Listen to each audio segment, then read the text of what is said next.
Episode 2. Ugh.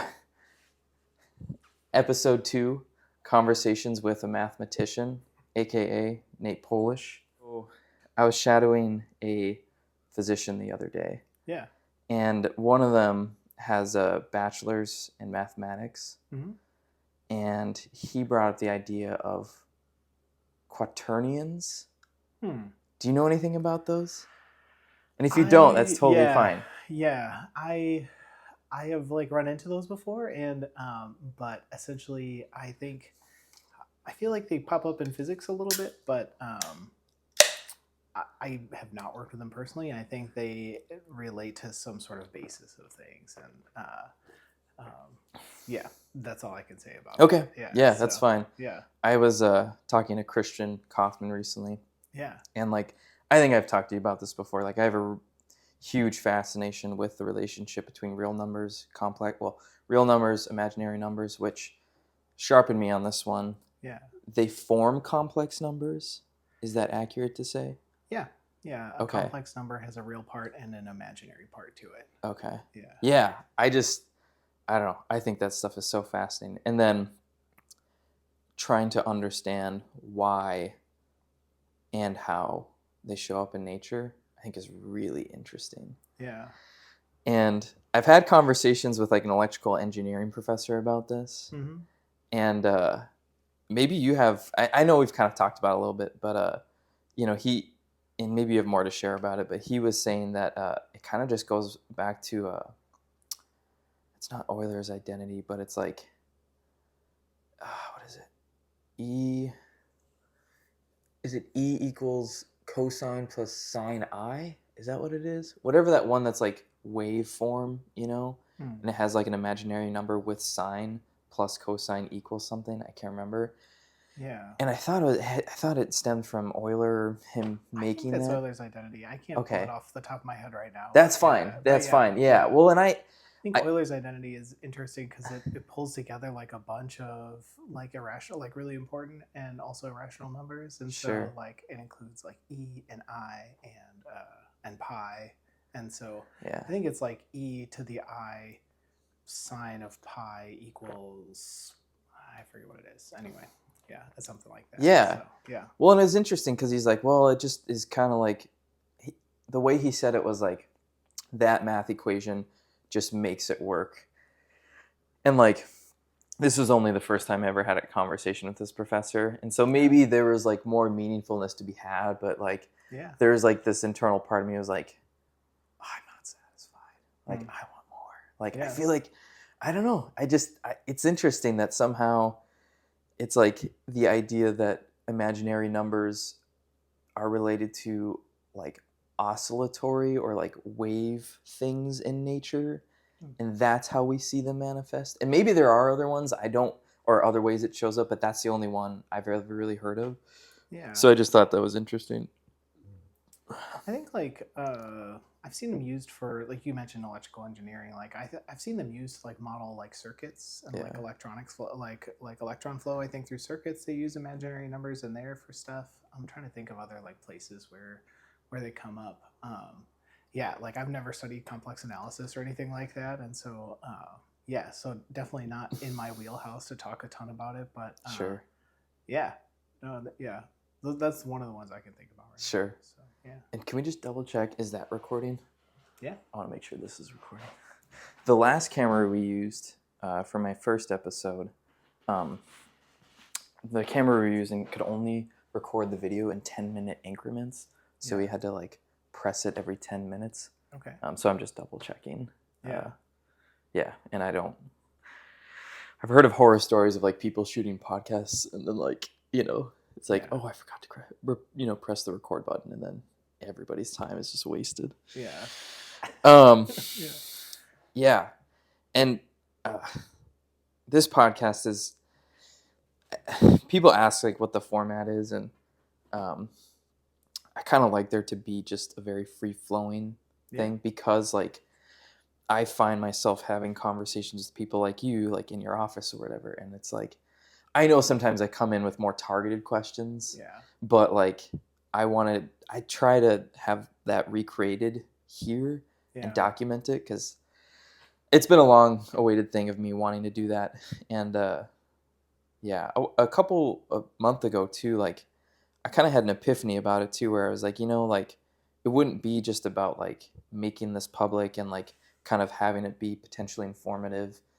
It's also kind of like archiving these interactions that I have Hmm. with people and almost like serving as a diary in some sense. Sure. Because like even with like, friends or whatever, like if like I think about like going to somebody's cabin, I was like, like it would have been great to shoot a podcast there because then like we could have like somewhat captured that moment in time and Yeah. captured like where we were at and like what we were thinking, and Yeah. but so what did you get your bachelor's in again? I know we've talked about this, but Yeah. yeah. So I If you're studied. okay with us. Sure. Yeah. Yeah. Yeah. So I studied a bunch of math and a bunch of chemistry, basically. Bachelor's. Yeah. Hmm. Okay. So Yeah. did you double major? I majored and minored. Yeah. Okay. Yeah.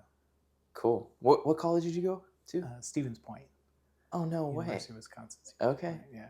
Yeah. I forgot because you grew up in Wisconsin. I did. Yeah. Okay. Yeah. Milwaukee. Okay. What about you? Where did you grow up? Nice. Yeah. Nice. So you got your bachelor's in. So did you major in math and then minor in chemistry, or the other way Yeah. around? Okay. I actually took a bunch. Like I actually was thinking I would probably major in chemistry, but I kept on taking math along with chemistry and physics and some other stuff. And then, Okay. so then by the end of it, was when it was time to graduate. Math was the only thing I had Enough credits to in, satisfy. And so yeah, so I went with a math major. So. They have a physics major at Stevens Point? I would guess so. They don't have any engineering there, but I'm pretty sure you could probably major in physics if you want. I was more in the chemistry side of things. They definitely have the chemistry side. But Interesting. So you're more on the chemistry side, but you majored in math. yeah, more just like interested in the, I guess, like natural sciences in general. So Okay. yeah. Would you have liked to have pursued a physics degree? Like I don't know.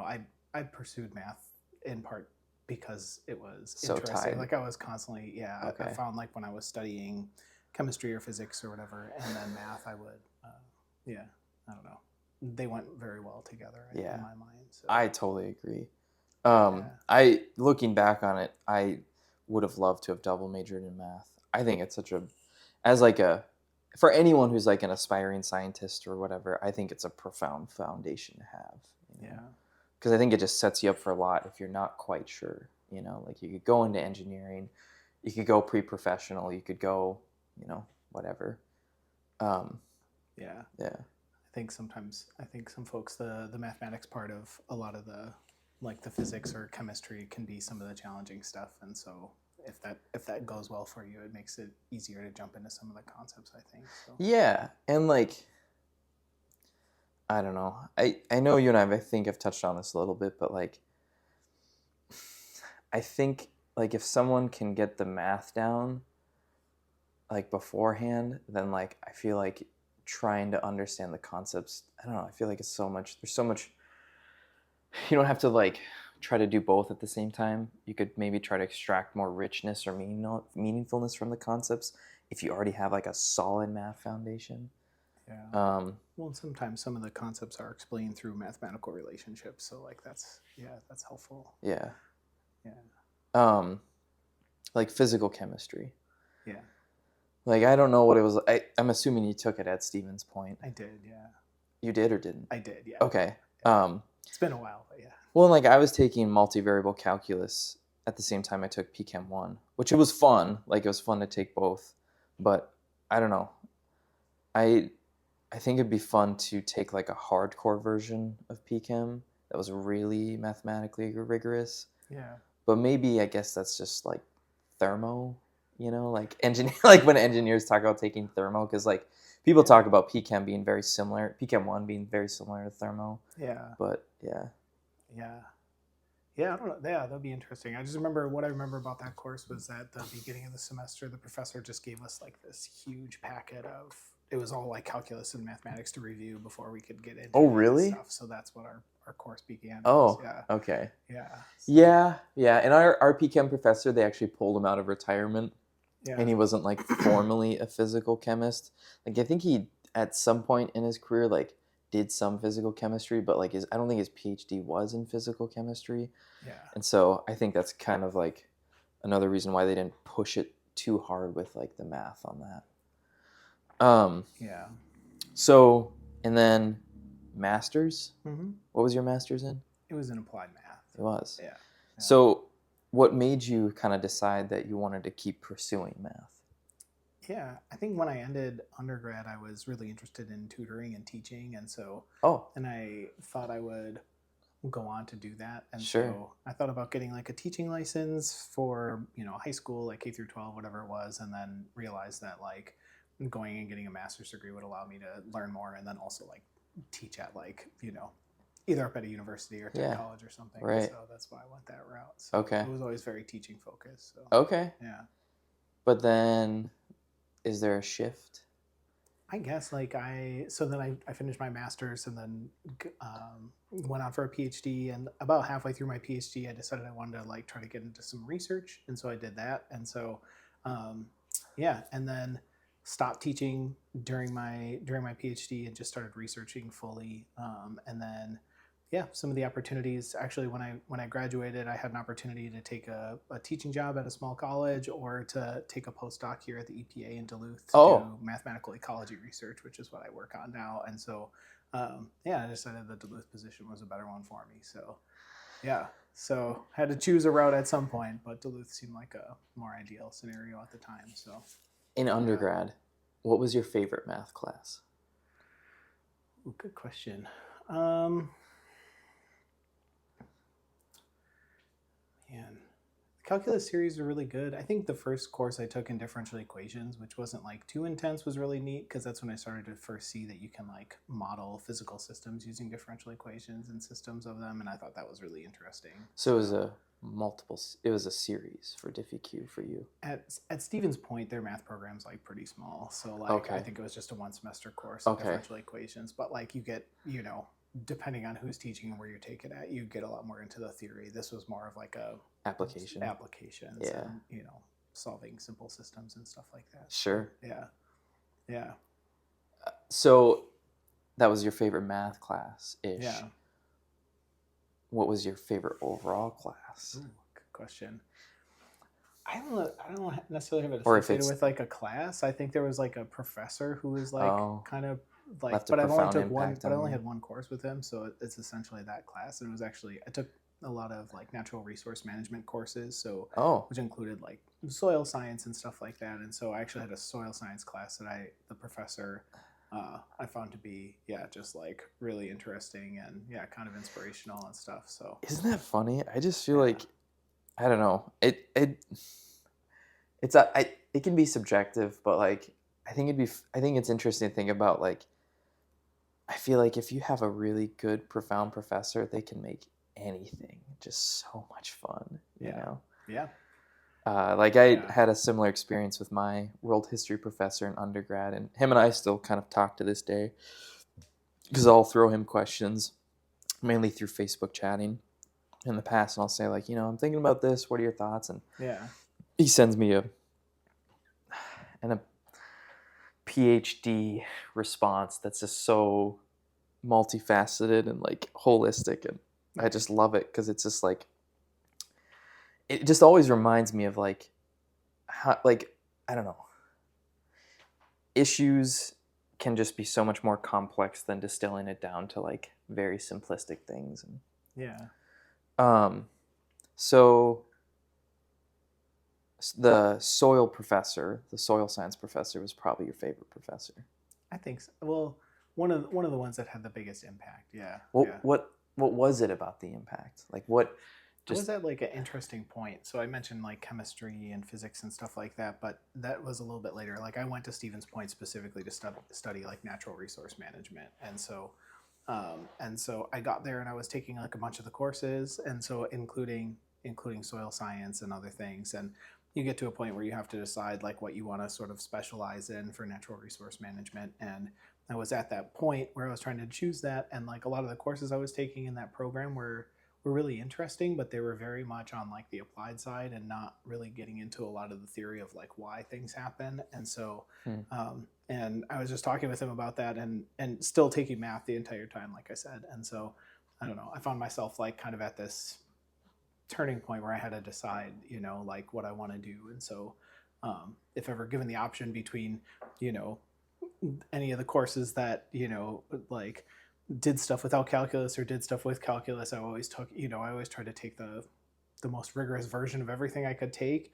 And so I was talking Oh, with him about this, and he essentially, just encouraged me, like, again, I went there to do natural resources, natural resource management, got there, realized like it wasn't quite at the depth that I wanted. And so, and he was like, if you can do it, he was essentially just said, draw your bow back far. He was like, go as hard as you can, basically. And not, he didn't say hard. Nobody said that back then. But like, anyway, he, draw your bow back yeah, as that was far as you his, can. yeah, I it was like like, that. draw your bow back far, essentially Yeah, just I like like, that.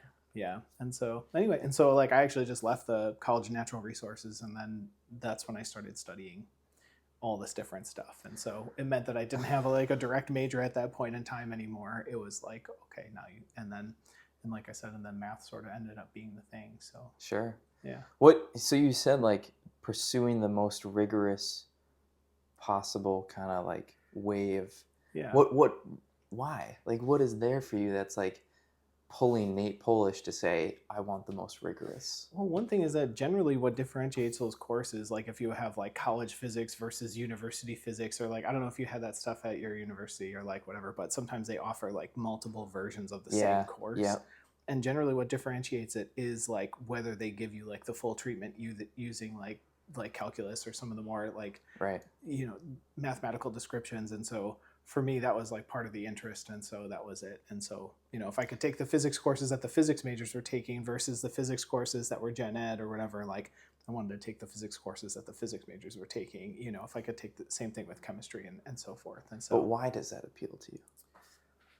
I mean, I don't know. Like, I guess I want to learn as much. It's that sort of, I guess, like interest in the depth of things, like Sure. get as deep into it as I can, Sure. Yeah, and I guess I wasn't necessarily afraid of like the challenge of it, and because I had taken the math, I felt like prepared for it too. Yeah. And so, yeah, I think it was more of just like I want to learn as much as I possibly can while I'm here. Sure. And so, yeah, That's awesome. yeah, Christian and I have kind of talked about this, and uh, we've kind of talked about how like early on in our college, like we did not have enough confidence in ourselves yeah, to just go right into like hardcore math, physics. mm-hmm. And so that's cool that like that never really bothered you, or Yeah, yeah. I don't know. I was very focused at the time and very interested in school and in learning. So I think, Sure. yeah, yeah. Not to say that you guys weren't, but yeah, it was pretty straightforward for me to choose that. So Sure. yeah. Hey, cut it.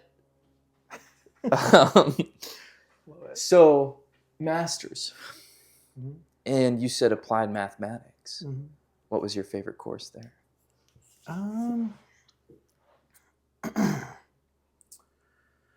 It's a good question. That's when you started to get to like some more, yeah, some more interesting concepts and stuff like that. I think probably tied between a course in like probability models and a course in just like a modeling with ordinary differential equations. So same thing, like these more modeling, these more like actually like applied to systems courses. Like it was really interesting that, taking math for years before like actually getting to a point where any of my professors were like, this is how you set up your mathematics to, mimic like a natural system or anything like that. I mean, you get like models in physics that say this is how this physical property works or something like that, or in chemistry, here's the equation for heat transfer or something like that or whatever. And like, but yeah, but in math, like from the math side, generally they're just teaching you the mathematical rules, but like without a lot of, in my experience, without a lot of the applications. And so finally, after a while, I started to be able to like take these courses where like, here's the system that motivated this set of mathematics versus like, here's some mathematics, that you can use. And so I don't know, I just felt like finally in my master's program, I started to actually see like interesting problems that people would model. Okay. So yeah. And so the modeling courses were always the ones that appealed to me the most. What were they called? Is it just I think at University of mathematical Minnesota models? Duluth, one of them was called like probability models Oh, or it's something cool. You like took it up that. at UMD. I That's didn't where I did know. my master's. Yeah, Okay. yeah. So, Where'd you do your PhD then? University of Tennessee. Oh, okay. Yeah, Huh. yeah. Why not the U of M? University of Tennessee has a specialty in mathematical ecology, so it's like one of the few Oh, places that has that. And so, sure. yeah, there was like there was a center for like applied mathematics at like yeah, University of Minnesota in the Twin Cities or Yeah. whatever, but it wasn't like specific to mathematical ecology, and that was like the area I was fascinated in. So, Okay. yeah, So a couple of questions in there. yeah. What specifically was your master's like? What'd you specialize in? What was your thesis? I put it was using ordinary differential equations to model the like hypoxia in the Gulf of Mexico. So it was very much Oh, applied to like environmental problems. So there was an oil spill back in the day, Deepwater Horizon oil spill, and so that had just happened. And so my advisor was like, let's put together a model that looks at some components of that. And so that's what we did. cool. Yeah, that was cool. Um, what drew you to more? I mean, I know you kind of touched on this a little bit. Like, why did you go more applied math and not just pure abstract math? I think as I mentioned, like my motivation for college in general was natural resource management, and so Yeah, so it really was these applied problems, and so I've always been interested in what we can do with these things, or what we can do with math, or what we can do about some of the challenges we face in society, and so I think that that was part of it for me. So do you ever have like a itch sometimes to just go like down the road of pure? I think I started, most of my stuff was very applied and nothing, like Stevens Point's not, known for mathematics. They're known for natural resource management, like University of Minnesota Duluth, I found because like at the time they had like advertised themselves as like environmentally applied mathematics. And they were in my region and I had fallen in love with Duluth going to the Boundary Water. So I was like, this is Oh, great. I'll go try to apply there. And so, yeah. And so, but again, very, very much on the applied side. And so I don't think it was until like when I was at the University of Tennessee where I started to like have some courses. I guess I took like some abstract algebra courses and stuff like that when I was at UMD, which were pretty fun. But did you take real analysis? they have something called like real variables, which is essentially kind of an introduction to real analysis. So Okay, starting to get into some of those concepts and stuff. sure. And so I did take that. Yeah. Did you ever like the proofs or like doing proofs? Was that something that you It's interesting. Like because my background was so broad? it was so broad, like it was definitely challenging for me. And so I mean a lot of stuff was challenging anyway. It doesn't really matter what your background is. So I think yeah, I'm certainly like fascinated by like some of the things that people can prove and some of the techniques. I'm very interested in it, but it was never my area of study. My area of study was like, what are the mathematics we can use to describe like this phenomenon or this system or whatever Sure. it is. And so but yeah, but in terms of the pure side, I mean, yeah, like I don't know. I guess like I certainly, you know, wasn't. I don't know. There's like, I guess maybe at some point there was some weird dichotomy between like pure and applied, blah blah blah, and like I don't know. I never experienced that, and maybe some people feel that way, but like it's not been something I. To me, like pure mathematics is like it is this abstract thing. It's this highly creative thing, and there's a lot of creativity in applied mathematics as well. But like, Yeah. I don't know.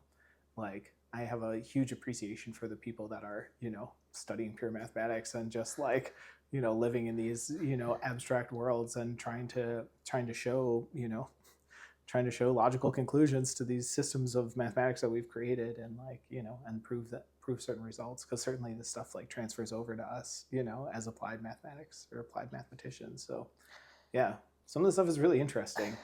I kind of like what you're alluding to is that it doesn't have to be framed in this like it doesn't have to be a dichotomous relationship. Like it can be, I feel like kind of what you're saying is like it can be a spectrum, like it doesn't have to be abstract pure math, applied math, like a spectrum of like there are certain things that it's just pure, and then like there are relationships and maybe like strong ties to applied and pure, Yeah.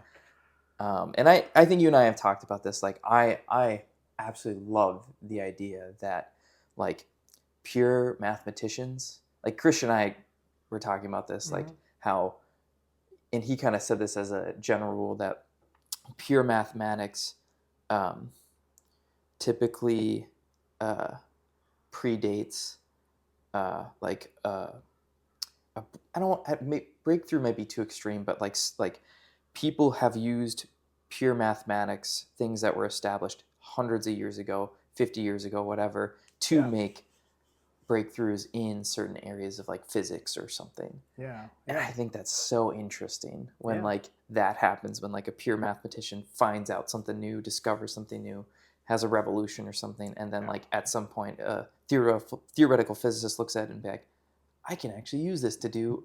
And then I've actually heard the inverse has happened too, where Yeah. theoretical physicists have like discovered something and modeled it or something, Yeah. discovered kind of like a new mathematical way to represent this thing in nature, and then pure mathematicians are like, oh, we could actually use to do, this. Yeah. I just think that's so That's cool. probably my favorite part of it too, honestly. Yeah, Like I think that's the the best. ties, the Yeah. relationships. Yeah, I think that's the coolest. Like those moments of like, oh, here's this obscure, like technique that I saw, or I don't know, area that I've learned about a little bit, and I think I might be able to apply it here and like make some progress, or right. whatever. And like, Yep. yeah, I've had some interactions on both ends. Like I was during the beginning of my PhD, I got like pulled into a research project that was modeling like mRNA populations, basically. Oh, So like the cool. translation process, and like um, and it was a system of ODEs that was set up. It was like a fairly simple system of ODEs. There were some really interesting parts to it. Essentially, like the occupancy, so the number of ribosomes that would be on a given strand of mRNA, translating it was like the what differentiated the states in the system. But like there was this really like we started to get these interesting results where like um, at the time my professor was like he's not a mathematician, but he did a lot of mathematical things, and the Okay. person was leading the research project, and so we set up the system and wanted to look for equilibrium solutions. It's pretty straightforward in differential equations how to do that, and like so we started doing this, and he wanted me to try to do it instead of just solving the system numerically, which is like generally what you would end up doing. He was like, maybe you can solve it analytically. And at the time, I was too naive to like be like, this doesn't make sense. Like the system's too complicated, or why would we do this? But so then I just like dove in and ended up going on this really interesting route of like seeing how some of the coefficients in my solutions followed like specific patterns, like, and so I would end up, then I went to like there's this thing called like the online database of integer sequences, and you can essentially take a sequence of integers and like plug it in there, and it'll tell you like the like if there's an object that generates it or where it comes from. And so like it turned out that the sequence of integers that I was seeing in my solutions related to some concepts from abstract algebra, like the order of some sort of group subgroup thing in abstract algebra, which was really bizarre. So that led me on this other route. So I ended up chatting with somebody who was studying algebra, like a pure mathematician, and showed him this stuff, and we ended up finding a way to describe exactly the pattern that we needed and in general. And then then I had this way to generate these coefficients, which was again had nothing to do with like the system we were modeling at all. And then later on I ended up talking with actually a professor who does it was in a linear algebra context. And so I ended up talking with one of the professors up at UMD about this, who I'd taken linear algebra with, and he was like showing him the system, and essentially he had he had zero interest in what the application was at all. Like, and like I even tried to talk with him about it because like I thought it was cool, and like he was like, I don't. Like, he essentially was just like, doesn't matter to me. I'm interested in these other side of things, and so Yeah. he ended up teaching me a bunch of math I'd never seen before in order to like describe the system. And so this one problem that came out of like a fairly simple system of ordinary differential equations led to like, working with folks to like, pull concepts from abstract algebra and then back into linear algebra to like describe and solve the system. And so in the end, I ended up coming up with like a method to solve the system analytically, which was like, which was actually kind of powerful, but Right. like, um, Because yeah, numerically is like more of like a non-exact approach, right? Yeah, it's approximation approaches, Yeah. and so this is the solution. Yeah. And so, but the way the math you needed to use to do it was also like really strange math, and so like anyway, it was a really cool journey Can you to show kind it of to me just sometime? yeah, I can, yeah, I have it written up. Sweet. Yeah, we never published that, but I've got the paper essentially done, and so yeah, it's really I'd like to see it. it's weird stuff. Yeah, that same professor up at UMD who I man, he like when I was taking linear algebra as a master's student up there, he was like he's like kind of intense, and like I'll share a story because like it was my first exam with him, and like I'm a very focused student at the time, Sure. and uh, he calculates things more quickly than the professor. His Sure. like he's In just his head, a he's very very fast like sure. calculator of things, and so his exam kind of reflected that. So he gave us this exam, and it was long, and there was a bunch of good students in there that were like right down to the why. I mean, we knew like, and so I was just flying through this thing, as fast as I could. I'll never forget at the end of the exam, there was a student who like was finishing a problem, and the professor was like, "We have to go," and he was like, "I'm almost done."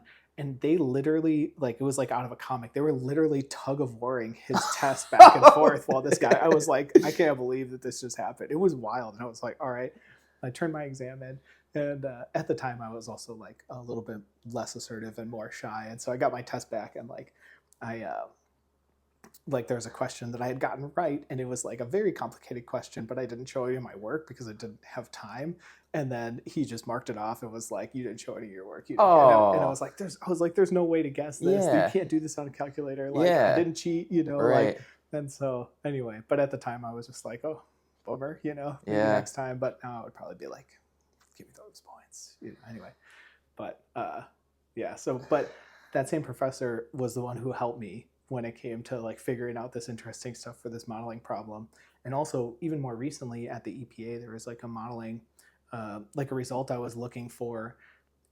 Once again, using linear algebra, and it turned out like I'm searching the internet for like trying to find a proof of this thing to show in the work that I'm doing, and it turned out that same professor like wrote a proof on it like a couple years ago, and like so it was just like super interesting in the world of math that like this person who like had this frustrating interaction with, and then a really cool interaction with, like turns out that he just keeps on kind of coming into my life from like random ways. And so yeah, so that was pretty sweet. I met a math professor at UMD. I've talked to him a couple times now, and he said he knew you.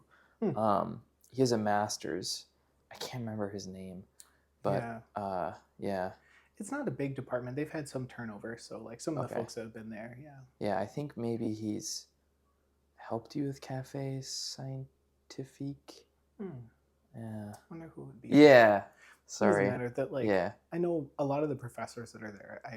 They were there when I took my master's and stuff, or when I did my master's. So like they're still around. Some of them have moved on. It's been a while since I've taken differential equations. Yeah. And you keep saying ordinary differential equations, which then my mind goes to what are non-ordinary differential equations? Is that just partial differential equations? That's usually the distinction. Yeah. Usually.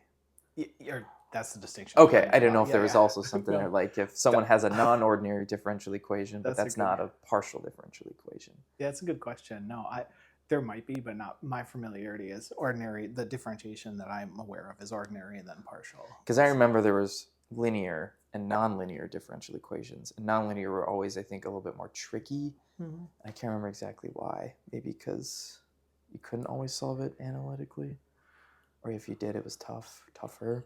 I think like there's techniques for solving linear differential equations that are a little bit more straightforward. I think like in the fact that I think that maybe the distinction is that a system of linear differential equations can be organized into a matrix and solved using like matrix techniques. It's been a while since I've solved anything analytically. So like using linear algebra.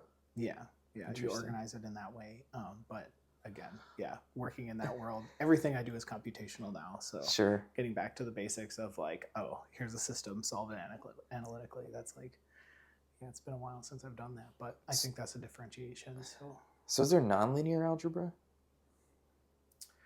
I would guess if that's so. a They different don't necessarily name, call it if it has a anything different name or else. something. Okay. Linear algebra generally just is like, is focusing on. I mean, most linear algebra techniques in the courses that I took, which like I didn't get to like the more advanced stuff, but the linear algebra courses that I took was really focused on, yeah, working with matrices basically, and so and yeah, yeah, yeah. Um, Sometimes when people are talking, I have like a bunch of questions that all of a sudden just pop in my mind. Yeah. I can't remember all of them when we were talking, Yeah. but one of them was, I think, you kind of brought up the idea of someone identifying themselves as a mathematician Hmm. and someone identifying themselves almost as a pure mathematician. Yeah. Where in your mind, how do you constrain, like, if someone is a pure mathematician? Is it just like proofs all day, every day, and that's just what it is? I think like Because most you would folks like, identify yourself as a mathematician, right? yeah, yeah, and like, and if somebody wants to dig down, it's just like anything, you know, like you could be like, okay, I'm a chemist, but like, what kind of chemist? You know, oh, I'm an organic chemist. I'm a, Mm-hmm. biochemist or whatever it is. Like, there. I think it's like with anything, you choose an umbrella, and the umbrella gets, Sure. or whatever the organization gets differentiated.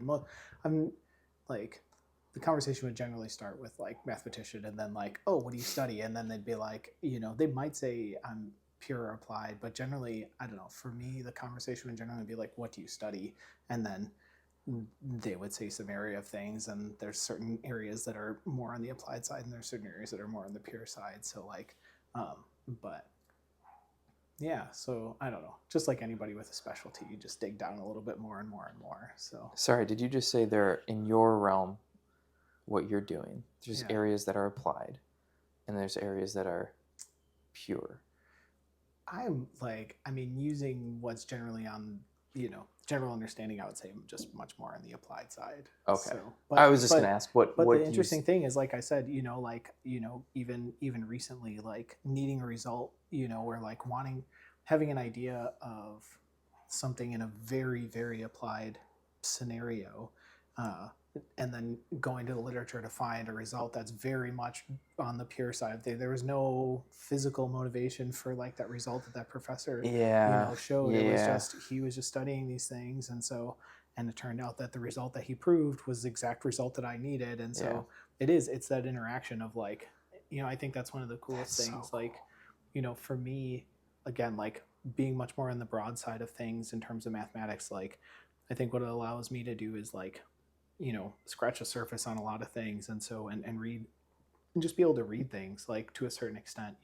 When it comes to actually getting into the depth of things, like that is more challenging. It takes more time, especially if it's in an area I haven't studied. But like with something like that is like, at least understanding like this is where I can go pull this from, or the fact that this is actually not trivial and something that needs to have a proof associated with it, or whatever it is. And so but yeah, so but to get back to your question of pure versus applied and that area, like, yeah, like for me, it's like very applied scenario, looking for a result that I wanted to include because I wanted to make a statement in general about this system.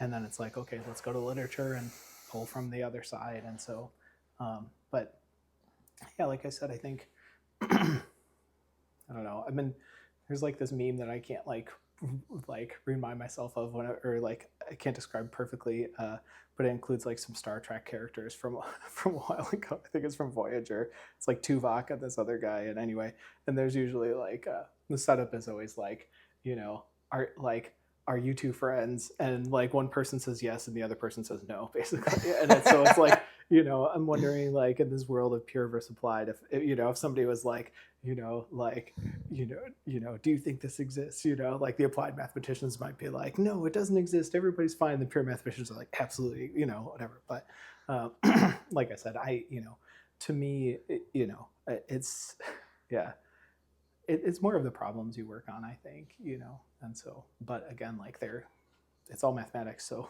they kind of go hand in hand, I think. Sure. So, yeah. So the modeling from your master's, was Mm-hmm. that kind of the, well, and I know with your interest in kind of soil science and stuff too, and kind of those amalgam of those experiences, is that what drove you to do a PhD in like mathematical ecology? Pretty much, yeah. Okay. Yeah. Was taking there a some. specific thing in mind when you're like, I would really like to study this specific aspect of mathematical ecology? I got really interested in like I had a course at University of Minnesota Duluth that was like this called like it was in the integrated biosciences program, and it was called, so I was taking again like with my master's, like with all my coursework, just like I did at undergrad and PhD, I was constantly taking courses outside of the department that were interesting to me. And so there was this course in integrated biosciences, and like we kind of got like a introduction to, I forget exactly the name of this book. It's this tiny red book. John Pastor taught us from it, but like got a brief introduction to information theory, also like a bunch of thermodynamic stuff, which was really interesting, and sort of energy, like in natural systems. So like I got really interested in like energy transfers, like within ecology and within natural systems. And so it was more like kind of like thermodynamics applied to like larger ecological systems, maybe, and not just, yeah, energy transfer. And so I was really interested in that area. And so, along with renewable energy and things like this. And so, yeah, that's kind of, yeah, that kind of sparked my interest. And I realized that, like, a lot of the people that studied this were in sort of this realm of mathematical ecology. And so, like, prior to that, I didn't even know that mathematical ecology was necessarily a thing. And so, yeah, but interest in environmental and ecological systems along with math, it just made sense. So, Sure. yeah. Did you have a favorite course in your PhD? Because you just said you kind of dabble a Yeah. lot, almost outside of like the curriculum of your PhD. Yeah, for sure I did. Um, Is that abnormal too? Like, uh, do a lot of PhDs allow for that kind of freedom? I don't think they care as long as you're getting your regular stuff done. It's Sure, just a matter of how much work you're willing or interested in doing. So, sure. like, it made it so that, I, yeah, it can only spread yourself so thin. Yeah. But again, that was the motivation for me, was taking this stuff outside of it. And so, in terms of like my favorite course in my PhD, man, a lot of these courses are like tied with like my like the people in my cohort, which eventually become my friends, like, and some of those experiences with them. But I don't know, I liked a lot of it. Yeah, there's not really anything that sticks out. Yeah, Like, no, that's fine. some of it's cool, like some of the concepts in, I got to take a course in optimal control theory, and like that was pretty cool. So this is like optimization and stuff. And so that was in the math department, and that was neat. The mathematical ecology sequence was great. I took those courses. Yeah, I took like probability, like the theoretical probability, which is pretty challenging. And so this is like measure theory versions of probability and stuff. And so some of my friends that had more of a background in analysis or real analysis, like that prepares you to do that a little bit more. And so, Okay. but again, still applied. I mean, it was cool. It was challenging for me, but it was like conceptually, a lot of the stuff was really cool. Um, Outside of the department, I took all sorts of stuff. Like, I took a course once that was in metabolic engineering, which is essentially, I got curious about some of that stuff and the methods that they use to essentially do, like, yeah, like there are some folks that were essentially doing metabolic engineering, which is like sort of doing knockouts on certain parts of the metabolic process for organisms, like, Wow. bacteria and things like this, to get them Sure. to produce certain products as metabolites. And so, like, Yeah. Is that a subset of like biomedical engineering? Is that? their problems that they were focused on was essentially like genetically engineering microbes or certain bacteria and stuff to, give them a certain feedstock and then produce, like ethanol or something like that, or like different ways to help create energy products. So that was related to that interest of mine. And so then there's like a set of mathematics that you use to describe these systems and study these systems. So I was interested in that. I took an agroecology course, which was really interesting. Yeah, like advanced like ecological economics, which again is like, I mean, this is just like, I was just like, yeah, there's a pattern in the stuff I'm interested in. It is all mostly focused on environmental and ecological applications and stuff Sure. like that. And so it wasn't completely random, Yeah. but some of those courses are really cool. And it is interesting to see the different math that they use in those different courses. So like metabolic engineering was mostly using like linear algebra techniques to like figure out what they could knock out in the system, or which components of the metabolic process like are, if you knock out certain components, the organism dies. If you knock out other components, the organism can still live. And so there's like this way to sort of model that and study, like, and also what is the path, the metabolic pathways that optimize creating of this product that, like that maybe the organism would normally make in a small amount, but you can really ramp it up if you knock out these other ways that it can process things. It's really weird. Like, Yeah.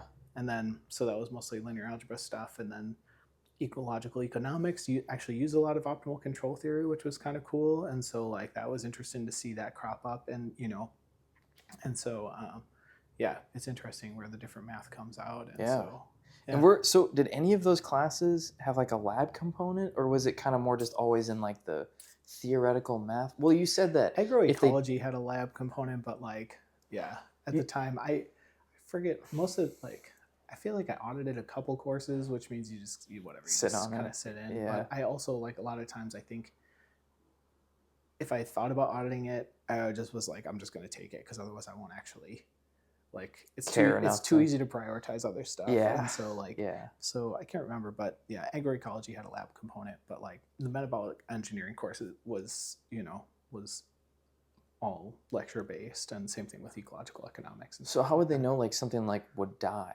Is it just they have the predictability? Like it was just that strong? That's a good question. I think there's like, they must, like, for a lot of these organisms, they have like a pretty, or like for the ones that we were working with, and I wish I could remember the name of them, but like they have like these maps of like, they understand their metabolic processes pretty well. And so like, what are things, and like there is certainly an experimental component to it, but we weren't necessarily conducting the experiments. We were learning about the concepts that underlie, like, yeah, like potentially how you'd set up the experiments or whatever. And so all that being said, I think that there is, for certain organisms, a strong understanding of the metabolic networks, which, by the way, are extremely complicated. I don't know if you've seen those diagrams for like metabolic networks. They're crazy, and so, oh my God. But somebody at some point figured those things out. And, so a bunch of PhDs stacked all their work on top of each other. Yeah, which is interesting because that, even that work is super interdisciplinary anyway, Right. I don't know if I'm going to say this question right, but I'm going to try. So, in probability, I've heard that there can be something with a 0 probability, but people say logically it's still probable. Does that make sense? Like, anytime you get to these like extremes of probability 1 versus probability 0, like probability 0 means it's not possible, like probability 1 means it is happening. It will happen. Like, it is an exact, And like there are concepts that are like, that sort of get close to the edge of those things, without exactly being that. But yeah, so I think by definition, 0 is not happening. 1 is happening. Okay. I do trivia with a mathematician from the university, and I don't know if you've ever been on a trivia team, but everybody puts your questions together or your answers together, and and sometimes there's some debate about who's right, and sometimes the person who's the most like conveys the most certainty, your answer is going to get put forward, especially if people are arguing. And so there was one question, and I was like probability 1, and he was like, if you think it's probability 1, you'd be willing to bet everything that you've ever. He's like, are you willing to bet your entire house, on this? Are you willing to bet, your car, your entire life savings? And I was like, at the time, when I think about it, I'm like, I'm trying to answer a question about something, and I was like, But he's like, essentially, he was just trying to emphasize the fact that if you are certain 100% probability, or probability 1, then there's no, that's happening, It turns out that, so I was like, fine. And of course it was semantics, and it was more fun for arguing and stuff like that, back and forth. I was right about the question, but I definitely I was like, fine, 99, or like, I think there's this concept about almost certain and probability, which is essentially like, I think, I won't be able to say it right, but it's essentially getting at the idea that it's essentially a probability 1 without actually being there. Maybe it's some sort of limiting process. I can't remember exactly what it is, but yeah. And I wish I could remember, like I just remember hearing this vaguely from, I thought maybe it was a mathematician or something that said, and I don't know if it's just like a logic thing where it's like, even though it's still zero, like logically they say it's still probable. But I Hmm. don't know. I'll have to look into it more. And maybe ask you at a different time to see what I'm, why I'm, how I Yeah. internalize that and where that maybe is coming from. There's lots of weird. Yeah. There's lots of really strange results in math. So yeah, like I'd be curious to see what that one is or Yeah, what the yeah, subtlety in there is. Like right. there's probably something going on. Yeah. Yeah. I'm gonna double check, make sure this is recording still. Yeah. And whenever you need to be done, just let me know. Yeah. Yeah, still looks great. Um, did you ever consider, or did it ever interest you to like take your math to like the fundamental realm, like fundamental theoretical physics, like quarks, strings, any of Hmm. that stuff? Did any of that ever appeal to you, or does it appeal to you? Kind of like the secrets of the universe. I think I think sometimes you get to like sort of fundamental things like it depending on your area of study, like no matter like I mean, so fundamental in physics is one thing, and yeah, you could probably argue that, fundamental physics, like is at the base of chemistry and biology and ecology and all that stuff anyway. So maybe that is the argument of like what's the most fundamental Right. exists in physics. I'm curious about physics, but I've never really like done any mathematics in the area of physics. Yeah, but yeah, so I don't know. You get to like sometimes when you're modeling a system, you do get to study these really strange phenomenon that are like sort of fundamental, like, but they're fundamental within the constraints of the system that you're studying. So like you know, you get to these weird. Maybe this isn't exactly what you're getting at, but like a lot of times when you're trying to generalize things, like I worked on a project where we were studying sort of uh, porosity or porous media. So Oh, like using like fractal models. So I took a course that was in fractal modeling and like hydrogeology or whatever. And so again, that maybe one of the more obscure ones, but it was a professor that was a hydrologist or hydrogeologist, and he was really interested in yeah, essentially how water moves through systems. And there's like this world of they use fractals to model these systems, these porous media systems, and so I got curious about that. And yeah, anyway, like there was a point where I was working on these systems and trying to look for like sort of like I was using these things called fractal Menger sponges, and like you can set these up in particular ways and build your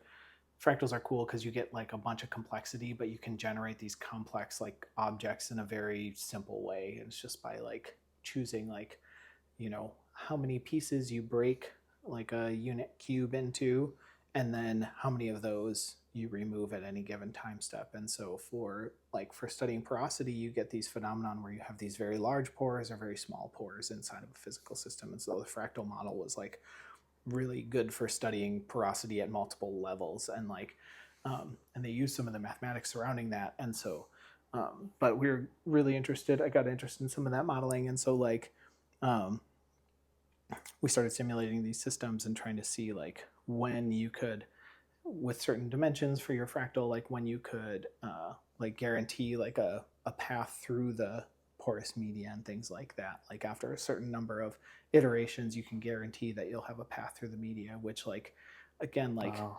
you're in this abstracted world, of course, like it's motivated by porous media. You're in a fractal, which is like, they're cool, natural, sort of occurrences of fractals, I guess. Um, but it's still an abstraction of the system. But then you're studying like sort of fundamental properties of these things to say like at this dimension, fractal dimension, like you can guarantee, or a number of iterations as well, like you can guarantee that you'll move your way. I guess they're called prefractals if you're not doing it infinitely anyway. In this prefractal, like you can guarantee you'll find a path through this. And like so that felt like pretty fundamental in that system, um, which was really cool to study. And so but yeah, I think like getting to sort of like you do when you're trying to generalize stuff, just like in that system of ODEs where I ended up finding the integer sequence that described it, and that whole weird journey, like you get to these like sort of extremes or these generalizations of things because like that's what you're trying to do, and so uh, yeah, you end up getting to weird things where you need, and sometimes you need to define things, or you realize that like, what's the determinant of a 1 by 1 matrix, and it's like, or what's the determinant of a 0 by 0 matrix, and it's like,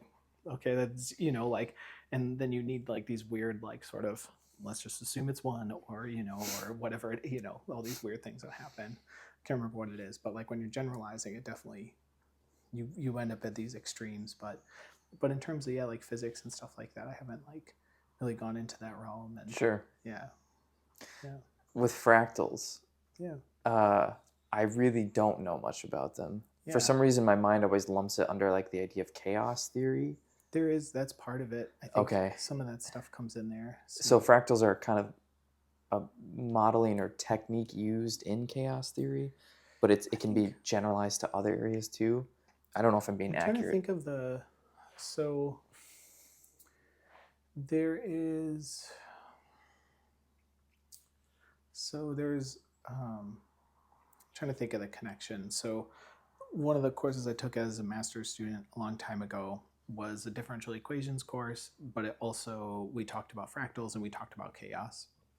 And so I think chaos essentially, from a mathematical definition, is like you get to a certain point where you can't necessarily, like, it becomes difficult to predict what the state of the system is going to be. And so like I'm trying to think of what these are. There's like, so I think you're looking for equilibrium at a certain point, and it becomes difficult to actually tell like what's happening. And so I think where it aligns to fractals, and like we can look this up, but like where it aligns to fractals is like this occurs in systems um, where you're using fractals, or like this iterative process on these systems, and you can talk about like, um, yeah, one of the terms that's coming to mind is like a chaotic attractor and things like this. So um, but there are ways to generate, and these generally also deal with a complex plane as well. And so like there's these fractals that generate these chaotic systems basically when you're looking for solutions to whatever this equation is when you iterate it further and further on. Yeah, we can find it.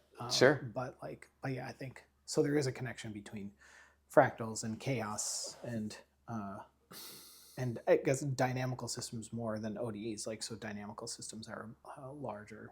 I guess dynamical systems include ODEs, I guess. But like, yeah, so yeah, I probably still have my book from that course that we could look into. So yeah, Sure. yeah. Um, is there an area of mathematics that you haven't studied or explored, but at the forefront of your mind, like if I had the time, I would take a course in this, or I'd like to really sit down with an expert. Yeah. And There's a million areas of math that I okay, haven't studied. Yeah, yeah. Like there's probably sweet, math is huge, right? So like there's right? so many areas that I haven't studied that like would be interesting to get into more. Like, or like you study it, a course in something, sure, it gives me an idea to like be like, I think I could go find the book that's talking about the concepts you're talking about. Like, sometimes courses are, stick with you more and things like that. But like, I don't know, in terms of the areas that like, yeah, there's a million areas I didn't get into that much.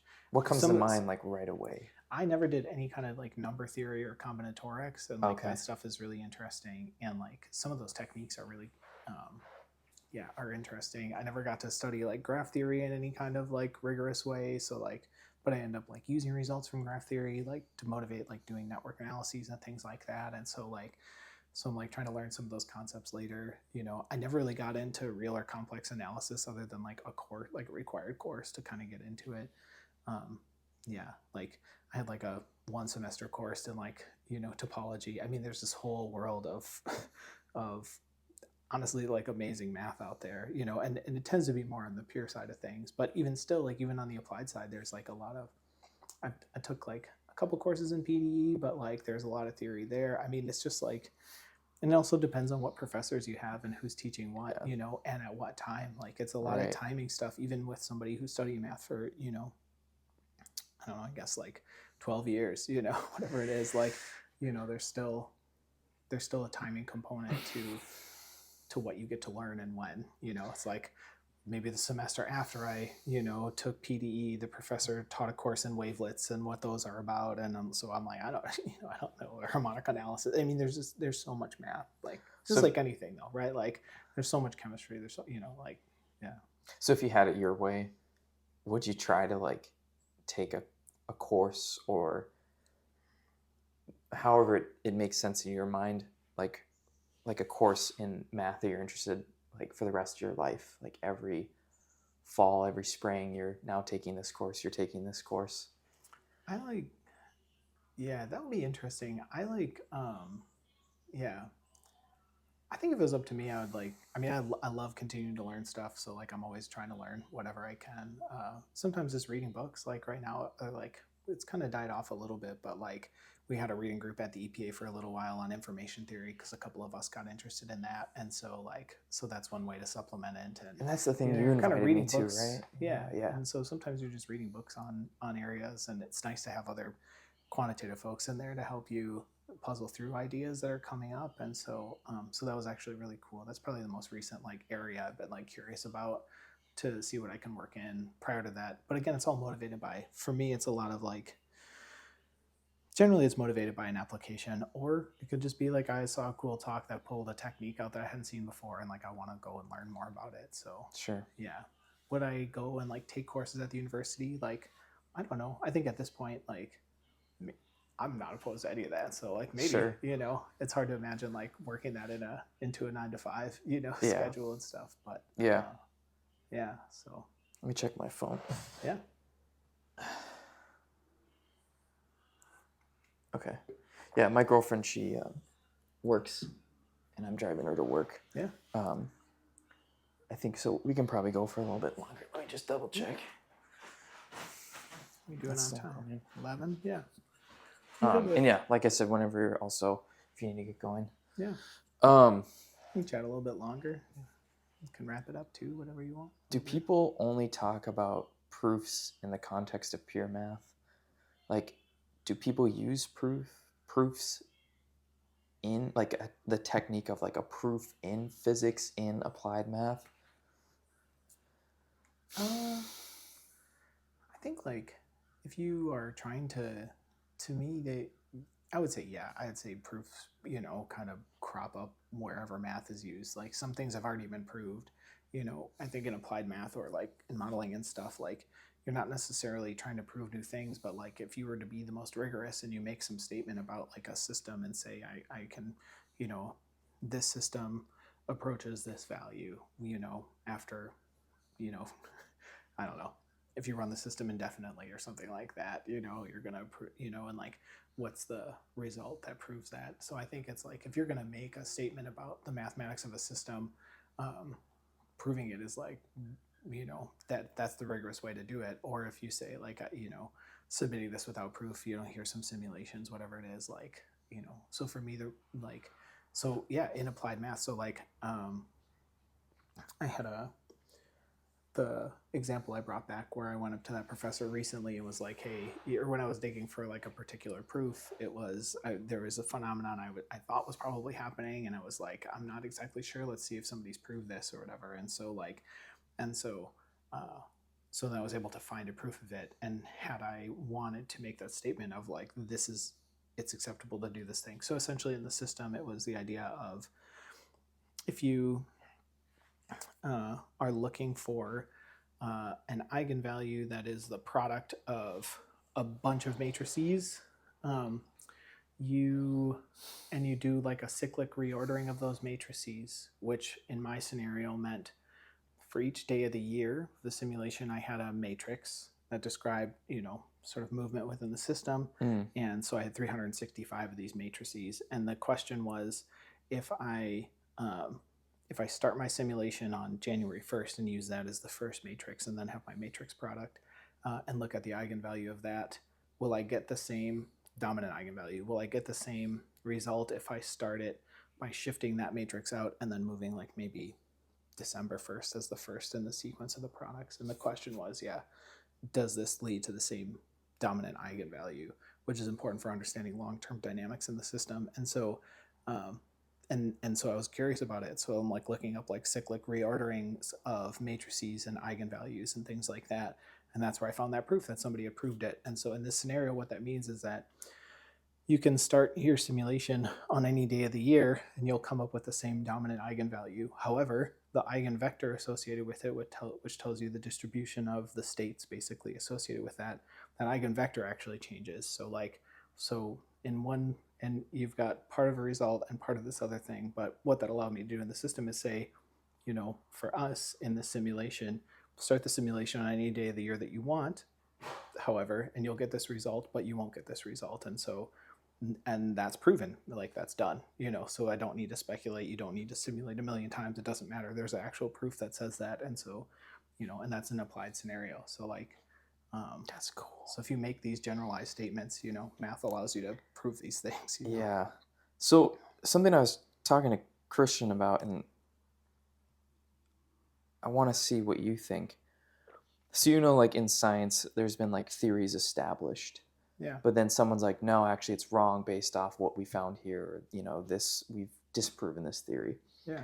Is there ever such a thing where you disprove a proof? Like you find like a faulty assumption, Sure. or is it kind of? Oh, okay. So I think so. A proof doesn't have to be locked in, 100% undeniable. If the proof is correct or the proof is true, so then it's true. But there's a lot of assumptions that can go into a proof. So a lot of times it's under this scenario. Okay. So for even the thing that I just mentioned, I'm pretty sure I needed to have a specific type of matrix to make that proof true. And I'm sure that there are exceptions that you try to identify.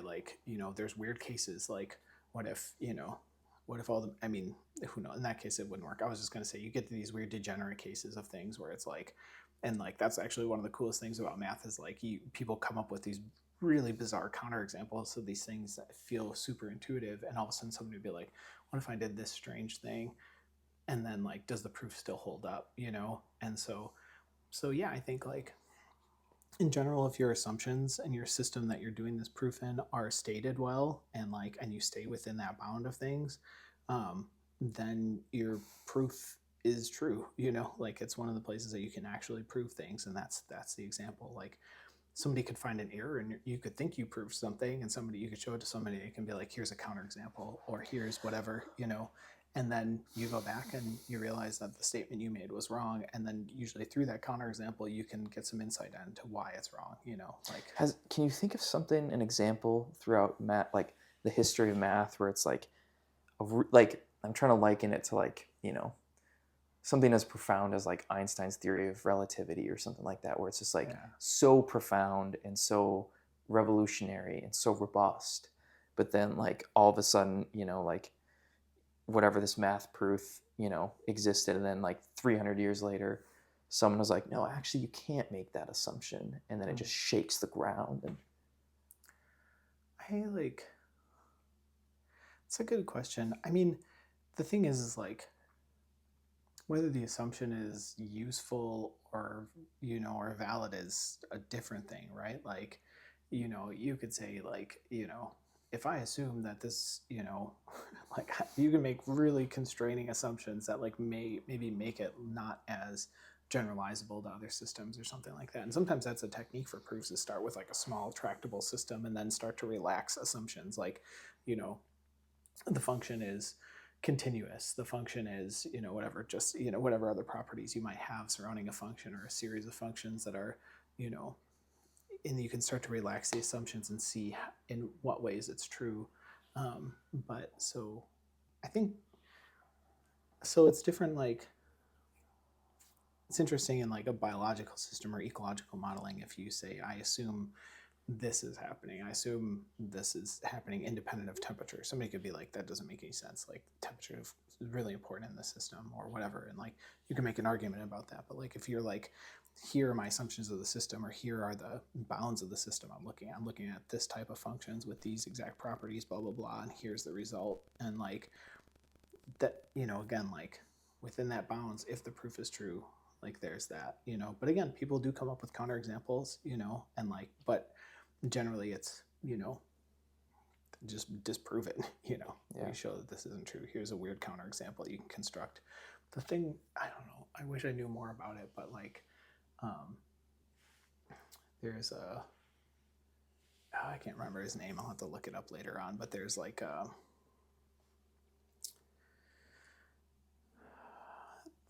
this weird set of things. Oh, his name is escaping me right now, but came up with like this, really obscure set of numbers or a way to construct this thing that like had all these bizarre properties, but ended up being like really important for the study of. I forget which course it came up in when we were studying it. It might have been.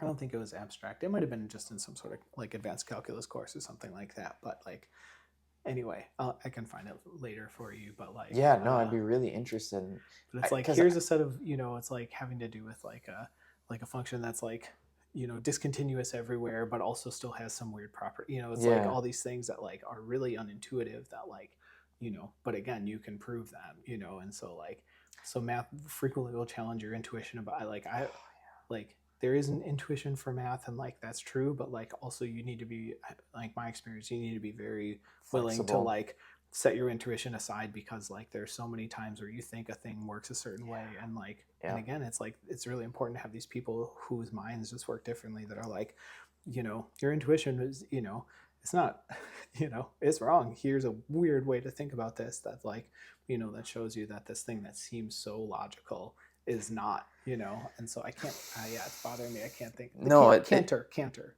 the Cantor set. Like, oh, so anyway, there's some he, weird properties associated with him, but like, yeah, like, I'm gonna look up exactly what it was, but yeah, if you do, let me know. I'm yeah, really curious because yeah, I've heard of his name and I've heard that, I think it's a him.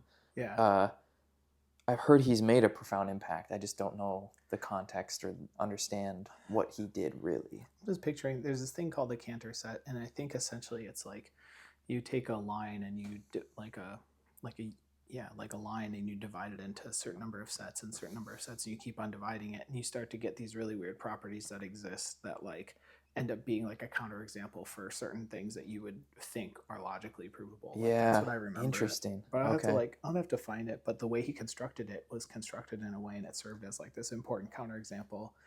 And I can't remember if he committed suicide or if he just like you know yeah, like you just Did hear the about these Tesla folks. thing where like he just kind of, Yeah, you know, decayed in his hotel room or yeah, yeah. yeah. A lot of these folks that like, but again, super important for humanity, for math, and yeah. So You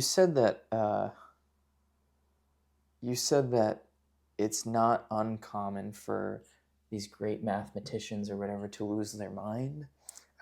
that's probably I a little know. bit extreme, I but know. like, but have like really tough lives, What do you think it like is? Do you think it's kind of just that adage of like with brilliance comes a, touch of madness or something and that kind of gets in the psychology realm of things? I don't know, like I would guess like, I mean, sometimes I think you have to get like in order to I don't know. I don't consider myself to be a brilliant mathematician, so like hard to say exactly what's going on in their Yeah. minds, but like Yeah.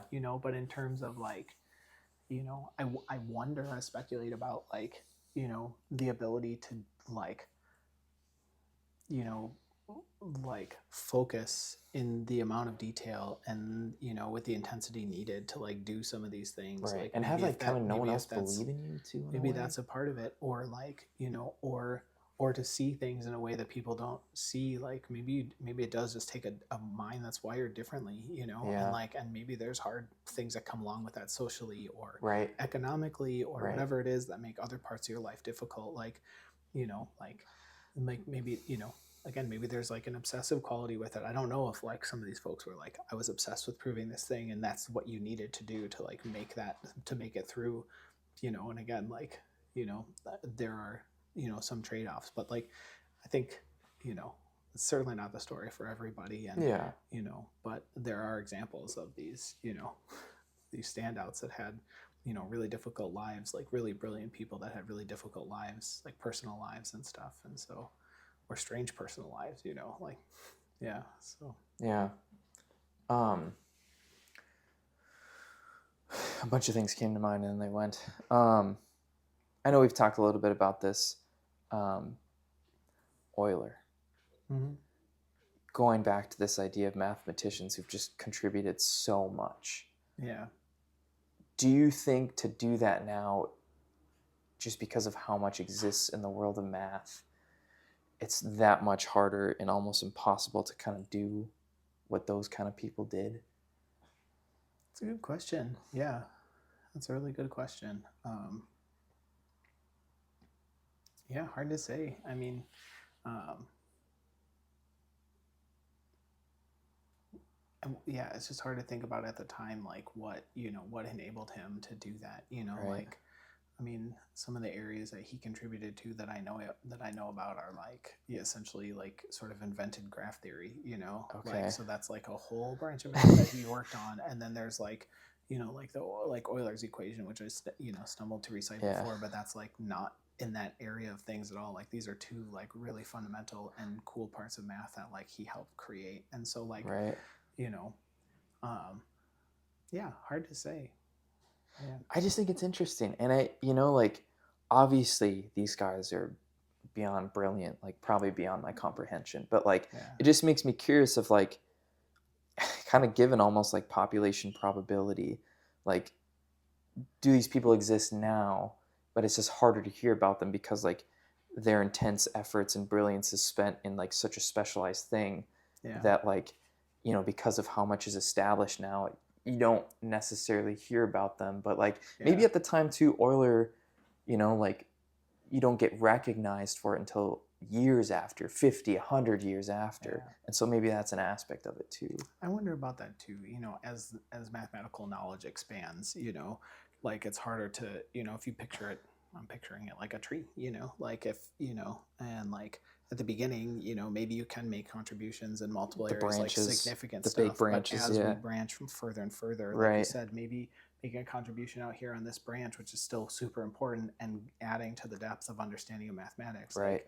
like, but you're over here on, on this branch that's super far out, so maybe those fundamental contributions aren't there, but like I think that seems plausible to me. Yeah, like Sure. but yeah, like the reason I hesitate is just because like I don't, I wonder what it was like for him at the time. Like maybe it was like maybe he felt the exact same way. Like math is, there's so much math, and at the time there was still so much math. Yeah. And so like Yeah. like maybe it's relative, but yeah, I don't know. Let me check my phone again. Yeah. Oh. When you were talking about mathematicians, I know you said it, crudely, not intentionally to be crude. I just using that phrasing to bring it back to it. I think of have you ever heard the name Gregory Perelman? Perlman, I think, is Perlman the guy who does a bunch of like, I feel like he's like a logic. Actually, I'm not sure. I'm even Could thinking be of Pearl. I'm thinking of Pearl maybe. Anyway, go ahead. The guy I'm thinking of, so he is he's kind of like known as the person to solve one of the most recently solve a millennium problem. Okay, yeah, so I'm thinking of somebody different. Yeah, and it was like Poincaré's conjecture. Okay. And I think we talked a little bit about this. Okay. But so I might be screwing up the details, but like, I think he used to teach at a very respectable college. Maybe it was Princeton. Yeah. But then, and I might be screwing this up, but like, I thought I remember hearing like he got frustrated with things and like formal academia.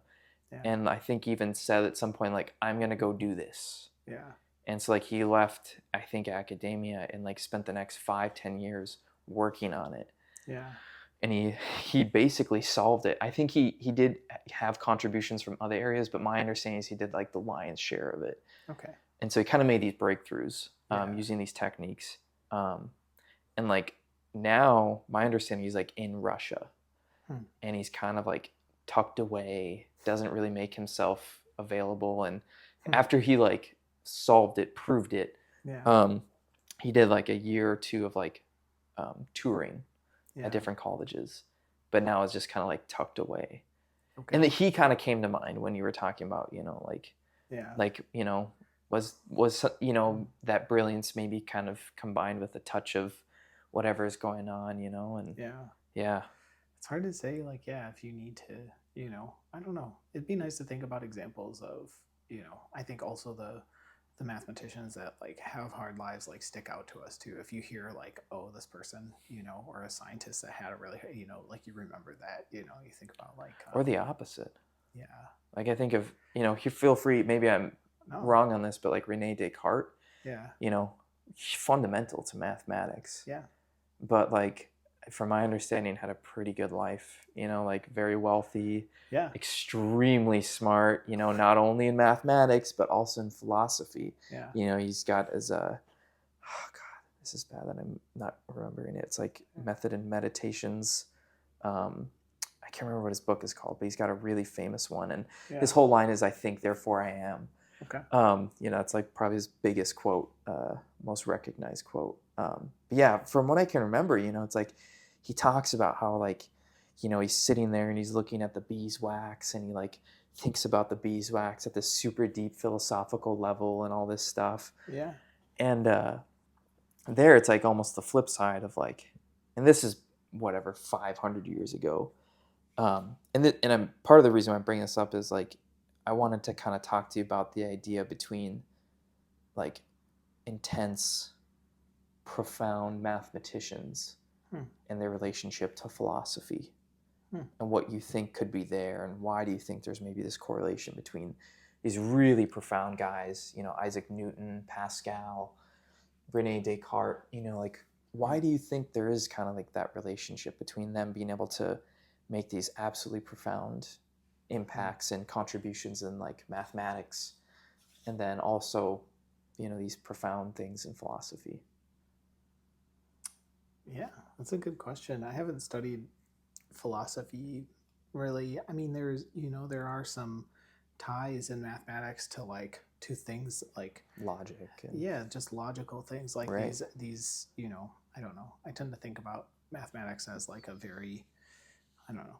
Sometimes we think about, physics and maybe these other things as like a, and there's an argument to be made on either side of things, but like I tend to think about mathematics as like a very human thing, and like some people would argue that it's a fundamental thing that's beyond humans. Yeah, it's not human. it exists outside of Yeah. humans. And Yeah. same thing with physics and stuff like that. And so like I tend to think about it as a very human endeavor, and so like and sort of a representation of how the human mind, be curious. We could answer this if we could figure out how animals do math and stuff like that. Then it wouldn't be a human thing necessarily, but like uh, but like the idea that like it's this very human thing. And so these are statements about human logic and human imagination of systems, and they get more complex and we can talk about them. And so like, when we think about philosophy or logic and all this other stuff, which are, sort of at the core of a lot of mathematical things, like a mathematical proof, like there are logical components that you need to follow, to make a statement true or not true and things like that. And so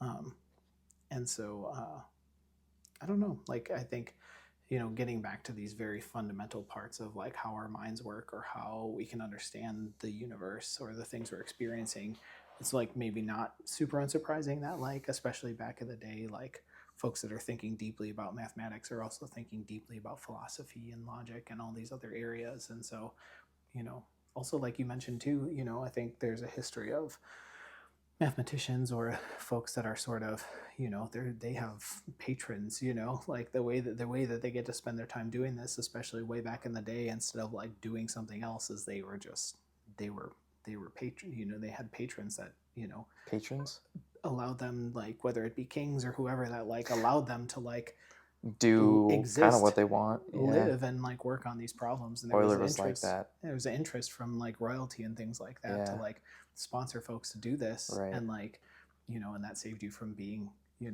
having to, do whatever else you need to do to be able to eat and survive. And so like I wonder if like those folks that are in that time and have that sort of patronage are allowed to like, that's their job, is just to think about this stuff, and so like maybe that opens it up. So yeah, What a fascinating thing to think about. Like you get reached out to by like, the president or the king of a country, and they're yeah, like, Nate, we just want to cover everything for you. yeah, Money's no object. Think about whatever you want. You It kind of know, happens. it's I kind mean, of it's really people get interesting. grants, like people get, these, yeah, it's still, I And think there's maybe modern day equivalents of it, kind of, and maybe like, that's getting at kind of what we talked about, where like it's that was more of like a wild wild west thing, where it's like as long as you could get someone to like financially support you, yeah, you can kind of just do whatever you want, and then sure. channel your brilliance to like whatever, versus like getting a grant where like there's a body of Yeah, whatever that says like, yeah, we want the money to go to these endeavors, for these yeah. reasons, instead of like letting the individual decide. I think these things still exist in society today. You Sure. get it, like, you get a good position at a university where you just get to research, Yeah. maybe you don't have to teach a course at all. You're literally getting paid to just contribute to research, like, that's it. So, I mean, these are like, I think those positions are more and more rare, but they usually, I think they still exist for Yeah. folks. One And like, so, oh, yeah, sorry. no, Especially with like the advent of YouTube and stuff, where like in your own free time, and kind of like with the baseline of like, you know, human advancement, civilization, food being much more available, accessible, people can now spend more time to think about things on their own and use resources like YouTube or whatever, free resources to study on their own time, yeah, which I think is awesome. yeah, I think that's cool too. But back to Euler, I can't remember the king because I think he bounced around between multiple countries in Europe, but like there was a king that was supporting him. Yeah, I can't remember exactly the relationship. I think he was. I want to say it was like Norway or so. I Norway. forget where he's from. I think it was one of the Scandinavian countries. Is where Okay. Euler was from. Yeah. Well, and I remember in this documentary, like I remember like hearing like the king would just like make fun of him in front of people and just Yeah. like slander him, and Weird. yeah, it's weird. Yeah. There's weird people that like also, like part of their prestige was to like have somebody like Like a that brilliant person under in their their employ. in their Yeah. cabinet, or And yeah. so like if you're one of those folks that like, needs to make yourself feel better by putting people Maybe, down, yeah, maybe maybe that that's was part of it. it. It's like I I don't know. can make fun of him, like I have that kind of power, Yeah. and you can't do anything. But I think I've talked to you this already about this already, but how Euler in his like final years, like the last decade or something of his life, he like turned blind, Hmm. and then he like survived a fire from his house. Hmm. But like he like I can't remember the numbers now, but like he still made so much. He still contributed so much after like turning blind and like having these issues happen to him. And then like I thought I remember learning that it took people still 50 years after his death to like go through all that work and like Hmm. parse through it. And Yeah. I just think it's so profound, Yeah. It's very cool. Yeah. Um, there was something else I wanted to talk to you about with like philosophy and math, and I can't remember exactly what it was, but one of the final things I wanted to talk to you about, and then we could probably get going. Sure. Um, quantum computing. Hmm. You Yeah. know anything about it? I think we've talked about it a little bit. I think like my understanding is that like you get to have things that are in like a instead of just like sort of digital like 1 or 0, you Mm-hmm. get to have things that are in like these like sort of partial states Yeah, basically. yeah. And like that's like sort of the like that's my main understanding. I don't know, I haven't worked in the area. I think like, yeah, but you're able to, yeah, somehow you get to have, yeah, partial states of things, which allows you to do certain stuff that you couldn't do otherwise. That's very rudimentary understanding, but yeah, Yeah, that's no, what and mine's probably yeah, even way more rudimentary, but my understanding is it's like supposed to be like absolutely revolutionary in terms of like computing power and stuff. yeah, And so for someone who works with computational models and stuff, yeah, are you excited? Like, does it the idea that because I don't exactly know how it could change things, yeah. but like, are you excited for like how it could fundamentally set us on a path of acceleration for mathematics, Hmm. physics, modeling? From what I understand, the folks that are excited about it are excited because there's certain like algorithms and stuff like that can be solved, like that in you know with our current computing, like they're just not like they're not solvable in any like part of time. But like once you move into these move into quantum computing, like certain algorithms or certain things get solved like almost instantly, and so I'm excited because they're excited, and they know more about it than I do. But yeah, I think it's an interesting thing.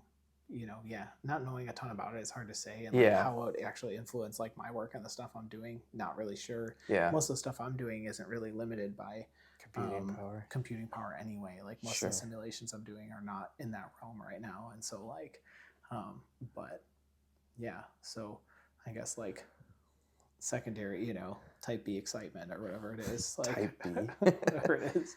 I forget what that is. Like, Yeah. there's like type A fun, type A. Maybe this Yeah. is type B excitement. Like you're excited, so I'm excited. Yeah. Whatever Yeah. it is. So like, yeah. Yeah, I don't know. I get so jazzed learning about it because I just think about like with the advent of whatever, I don't know if there's a technical way to classify it, but regular computers, like how they've changed everything, Yeah. science, physics, math, like Yeah. how it's just advanced so much. Yeah. And so like trying to extrapolate from like how that has changed things to like potentially the changes coming from quantum computing, I just get really jazzed about it. And then like especially on the math and like physics side, I think it's really interesting to understand it.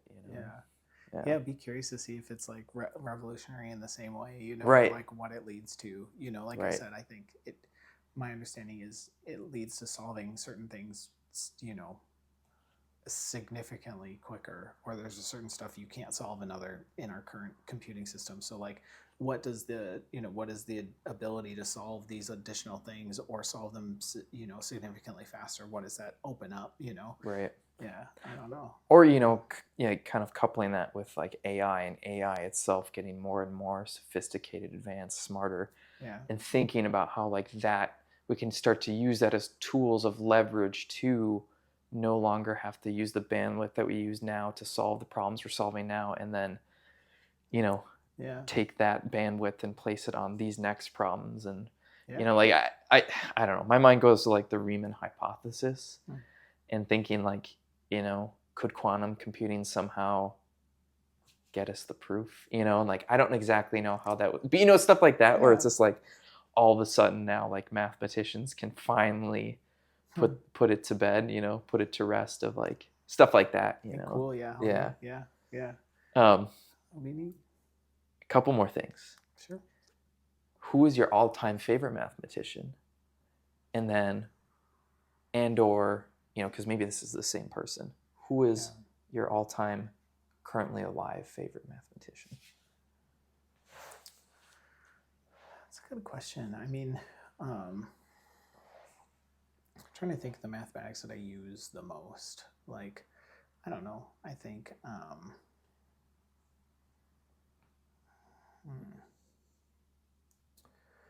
the folks that are around that I like found to be like the most inspirational, like a lot of the math I use is not like stuff that's like necessarily like being like innovated in right now, it's more of like applying it to different systems and stuff like that. And so like I don't know, I guess it's easy to talk about like a handful of professors that were like really impactful. And Sure. so like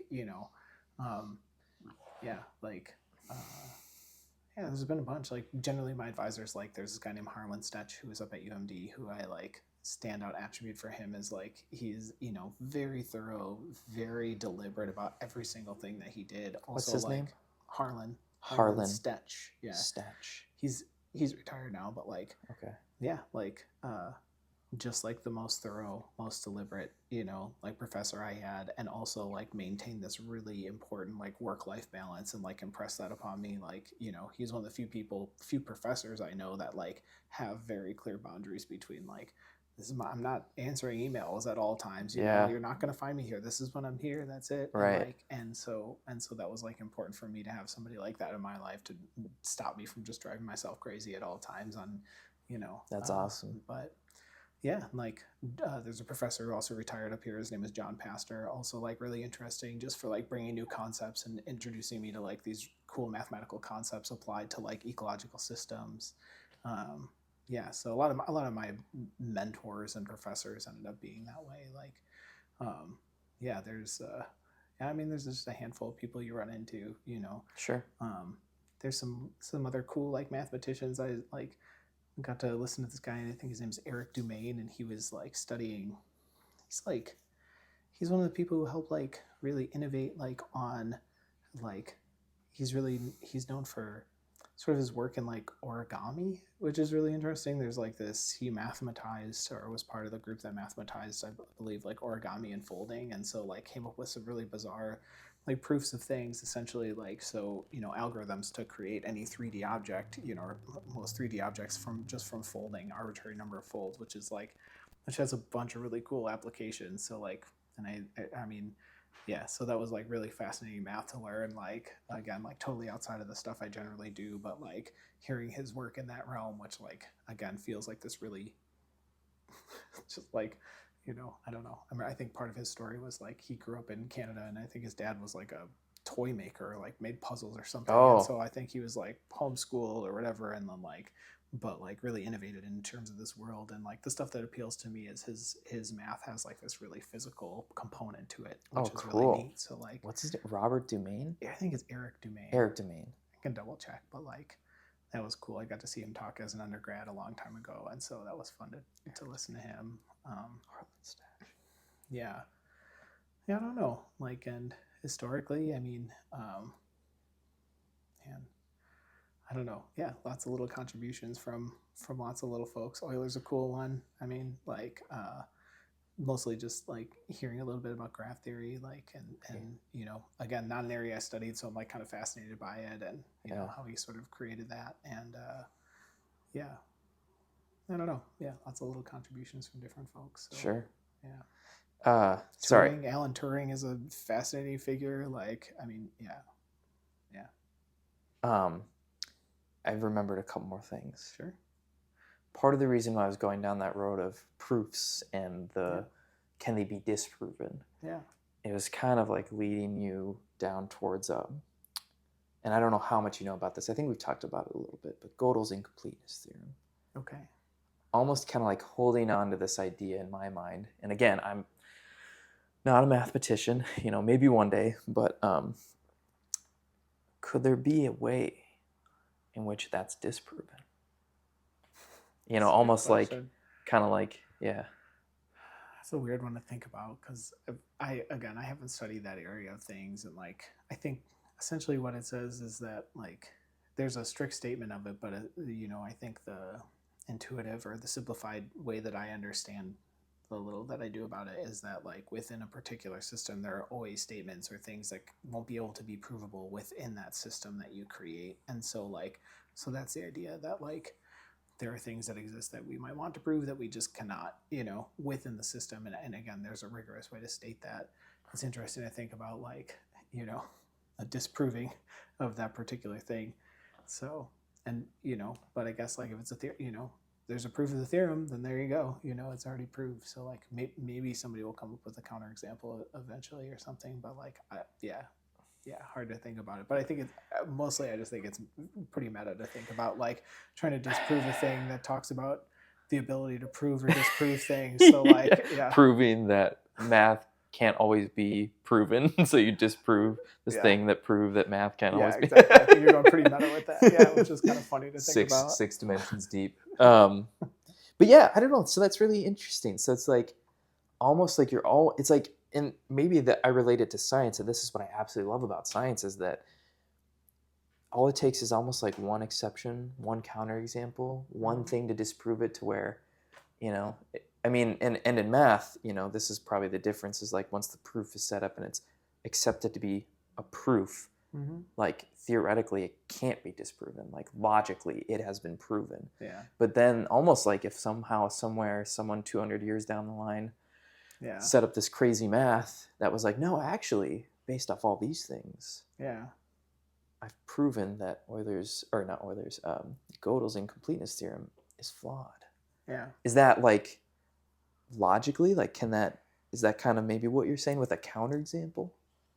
I think like the idea is like within the constraints of the proof, which, you know, assume this, assume this, assume this, or this is the system. The system is laid out in such a way that it's like that it's clear what the bounds of the system are, what the properties of the system are that you're talking about, and your proof is gone through in a rigorous way, it is like it shouldn't necessarily be able to be disproven, but like I guess like if definitions of the system change, or if there's some again, like maybe there is an opportunity to like come up with a counterexample, and that's whatever it is, like, and counterexamples are definitely not the only way to like disprove something. It's one way to disprove it. You can also just find like there's a flaw in this statement or something like that, and here's why, and explain it.